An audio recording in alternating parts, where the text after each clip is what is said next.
French onion soup, also known as Frenion soup, is a soup from France where the main delicious ingredient is cheese. We're going to start by chopping up an off-putting amount of onions. You want to cut them around 1/4 of an inch thick. If you're in France using the metric system, you'd cut it at 0.0000635 kilometers thick. Keep your cell phone nearby so if one of your buddies walks into the kitchen and sees you crying, you can grab it and say, "I'll do anything if you just take me back." That way they won't think the compounds in the onions are causing your lacrimal glands to become irritated like a weakling. You'll need around 2 pounds of onions, which is this much. Onion for scale. Now don't throw out that perfectly good onion paper. Instead, whip up a batch of paper mache paste and make a beautiful onion skin bowl. I also went back and made the cooked transparent version of the paste, and I have to say, this one's also going in the garbage. Now we're going to caramelize the onions, which is a long, slow, painful, necessary process of turning the onions into worms. We'll start by adding butter to the pot. In France, you're legally obligated to use at least 2 tablespoons of butter anytime you turn on an appliance. We'll also add a tablespoon of olive oil for fat diversity. Our heat is on medium-low, and we're going to be careful not to crowd our pot with too many onions so they don't steam, which will cause it to take way longer to cook. But this is the pot I have, so I'm going to crowd the onions and we're just going to see what happens. Pro tip, you can use 2 pots. We're going to let these cook covered and wang jangle them every 5 or 6 minutes. This very slow process is how you draw out that delicious caramel flavor, along with this ½ teaspoon of sugar, which we'll wang jangle in. Time and patience is how you end up with one of the most iconic French foods.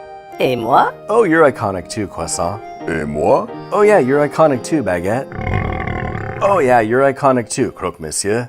Now we're going to separate a couple tablespoons of thyme leaves. One thing you can do is hold the top of the thyme branch and strip downward to get the leaves off. This doesn't work if you go in the other direction. If there's some flimsy bits in there, that's okay. Just keep your flimsy bits out of it for once. Another thing you can do is feed it through a small hole and then pull it through. But one thing you want to avoid is saying something like, "Wow, this soup sure does take a lot of time," if you're not mentally and physically prepared to be a father. Meanwhile, things are just humming along at the old onion reduction facility here. Although that's a pretty vigorous bubbling, so I'm going to turn that down even more, and that's a lot of liquid, so I'm leaving the top off a lot. We'll also get preparing the Gruyere in by dismantling it into shred shapes. And we're getting into some real onion color acceleration now. That's progress, people. Now we're going to forage for some old crusty bread. The crustier the better. This is perfect. Now we'll further crustify it by slicing it up and throwing it on a pan, then into the undo at gundos on broil for a couple minutes, then a little flipsy doodle and back in, then our crust circles are complete. The onions are usually cooked until they're very dark, but some chefs say the deep flavors develop Long before the darkness.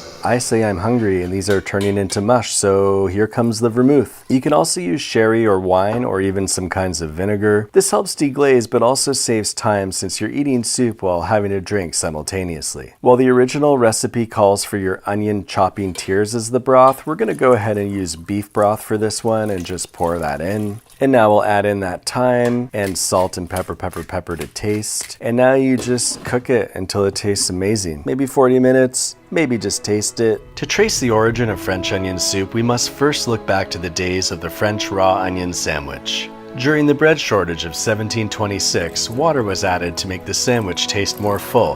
One night, Alexandre Toussaint left his watery onion sandwich on the radiator and fell asleep for the night.